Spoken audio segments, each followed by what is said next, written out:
Hi குட்டீஸ், இன்றைக்கி நம்ம சோம்பேறித்தனமாக வாழ்ந்த ஒரு விவசாயியோட கதையை பற்றி பார்க்க போகிறோம். இது வரைக்கும் நம்ம சேனலை சப்ஸ்கிரைப் பண்ணலைன்னா சப்ஸ்கிரைப் பண்ணிவிட்டு கதையை முழுசாக பாருங்கள். வாங்க கதைக்குள்ளே போகலாம். சோம்பேறி விவசாயி.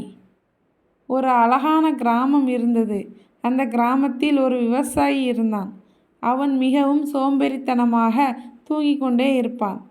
மற்ற விவசாயிகள் உழைத்தாலும் அவன் மட்டும் தினமும் தூங்கிக் கொண்டிருந்தான். ஒரு நாள் அவனுடைய மனைவி, அனைவரும் விதை போட்டு கொண்டிருக்கிறார்கள், நீங்கள் விதை போடவில்லையா என்று கேட்டார். அதற்கு அந்த விவசாயி, கடவுள் இருக்கார், அவர் பார்த்துக்குவார் என்று சோம்பேறித்தனமாக கூறி தூங்கிக் கொண்டிருந்தார். மற்றவர்கள் விதை போட்டு உழைத்தார்கள். ஆனால் சோம்பேறி விவசாயி ஒன்றுமே செய்யவில்லை.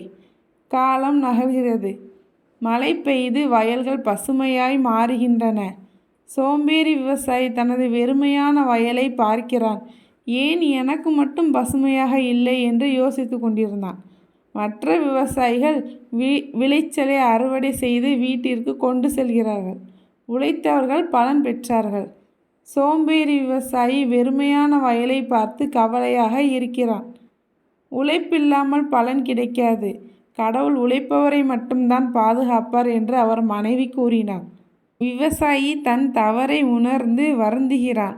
அடுத்த ஆண்டு விவசாயி விதை போட்டு வயலில் உழைக்கிறான். வயல் பசுமையாய் மாறுகிறது. விளைச்சலை அறுவடை செய்து வீட்டிற்கு கொண்டு செல்கிறான். உழைத்த பயனை பெற்றான். இந்த கதையின் நீதி: உழைப்பில்லாமல் உயர்வு இல்லை. கடவுள் உழைப்பவர்களுக்கு மட்டுமே துணை நிற்பார்.